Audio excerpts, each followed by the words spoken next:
नमस्कार, मैं हूं अनीश और आप सभी का आज के इस सेशन में स्वागत है।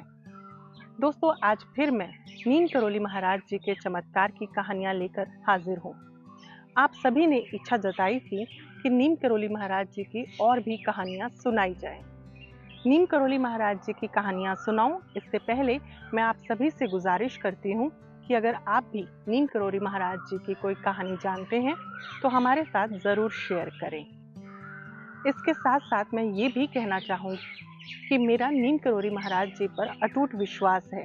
इसी कारण मैं आपको नीम करोली महाराज जी की कहानियाँ सुनाती हूँ। नीम करोली महाराज जी की वाणी, उनका नाम, उनके चमत्कार सब दिव्य हैं। जब लोग उनसे मिलने नहीं आते थे तो वो सिर्फ धोती पहना करते थे। जब लोग आने लगे तो उन्होंने कंबल ले लिया। उनके आश्रम में कोई नया व्यक्ति आता और उनसे बाबा जी के बारे में पूछता तो वो हंस देते और कहते कि यहाँ कोई बाबा नहीं रहता, जाओ हनुमान जी के दर्शन करो और उनका नाम जपो। उनमें कोई बनावटीपन नहीं था, वो सीधे, सरल और सहज थे।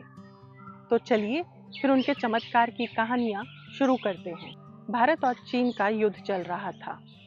चीन ने भारत को काफ़ी नुकसान पहुंचाया था और कहा जा रहा था कि चीन की सेना भारत की सीमा में आ रही है। उस समय महाराज किसी गृहस्थ के घर विराजमान थे। वहां बैठे एक भक्त ने कहा कि महाराज, आपको पता है चीन की सेना हमारे यहाँ पर आ गई है। क्या आपको लगता है कि चीन अब भारत पर राज करेगा? इस पर महाराज जी हंसे। उन्होंने कहा, बिल्कुल नहीं, ये धरती ऋषि मुनियों की है, यहाँ कम्युनिज्म नहीं ठहर सकता। तो महाराज ने कहा कि वो हमें जगाने आया है।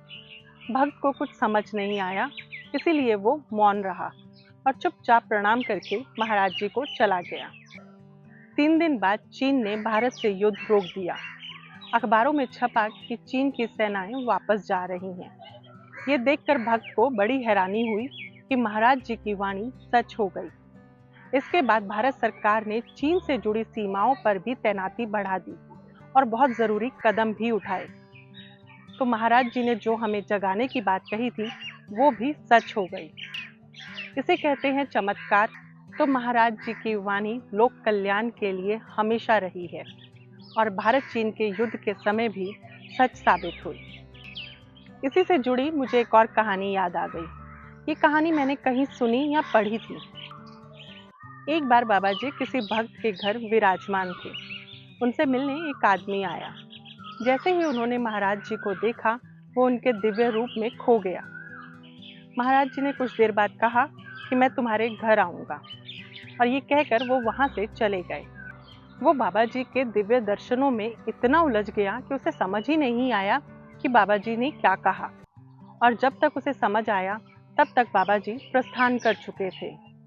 इसके बाद वो सोचने लगा कि बाबा जी ने मुझे कहा तो है कि मैं तुम्हारे घर आऊँगा, लेकिन ना उन्हें मेरा पता है और ना ही मेरा नाम, तो वो मेरे घर कैसे आएंगे?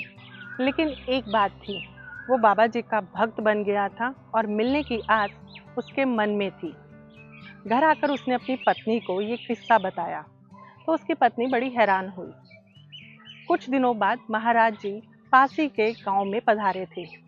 जैसे ही उसे पता चला तो वो अपनी पत्नी को लेकर महाराज जी के दर्शन करने चला गया। भीड़ को विदा करने के बाद महाराज जी ने भक्त और उनकी पत्नी को अपने पास बुलाया। उन्होंने पत्नी की तरफ देखते हुए कहा कि पूछो, तुम्हें क्या पूछना है? पत्नी चुप रही। तो बाबा जी ने कहा, चलो ठीक है, जब मैं तुम्हारे घर आऊँगा तब बताना। इसके कुछ दिन बाद महाराज जी उनके घर पधारे। भीड़ को विदा करने के बाद महाराज जी पूजा गृह में पहुंचे। उन्होंने पति पत्नी को बुलाया और कहा कि मांगो, क्या मांगना है? तो भक्त के मुंह से निकला, मुझे तो बस आपकी कृपा ही चाहिए। इसके बाद उन्होंने पत्नी की तरफ देखते हुए कहा कि तुम्हारे मन में क्या सवाल है? पत्नी चुप रही, क्योंकि वो चाहती थी कि महाराज जी उसके मन के सवाल जाने और जवाब दें। वो चाहती थी कि क्या महाराज जी उसके मन के सवालों को जान सकते हैं। महाराज जी ने मन का भाव पढ़ लिया था। वो कुछ टाइम तक बोलते रहे और पत्नी हैरान होती रही, क्योंकि महाराज जी ने उसके सभी सवालों के जवाब दे दिए थे। भक्त की पत्नी के चेहरे पर संतोष का भाव था, क्योंकि उसको सारे सवालों के जवाब मिल गए थे। इसके बाद महाराज जी ने पूछा, क्या कोई और सवाल भी है जो तुम पूछना चाहती हो? तो पत्नी ने शत शत नमन करते हुए कहा कि महाराज, कोई सवाल बचा ही नहीं जिसका जवाब चाहिए। तो ऐसे थे नीम करोली महाराज जी के चमत्कार। आज भी आप नीम करोली महाराज जी के दरबार में खड़े हो जाइए और कुछ ना बोलिए, लेकिन वो सब जान लेंगे और आपकी हर इच्छा को पूरी कर देंगे। मेरे साथ भी ऐसा ही हुआ है, इसीलिए मैं ये कह सकती हूँ। अगर आपको नीम करोली महाराज जी की ये कहानियाँ पसंद आई हैं, तो इसे अपनों के बीच ज़रूर शेयर करें और कहानियाँ सुनने के लिए इस चैनल को सब्सक्राइब करना बिल्कुल ना भूलें। खुश रहिए, सेहतमंद रहिए और मन व दिमाग को शांत रखने के लिए मेडिटेशन और योगा ज़रूर करें। जय नीम करोली महाराज की।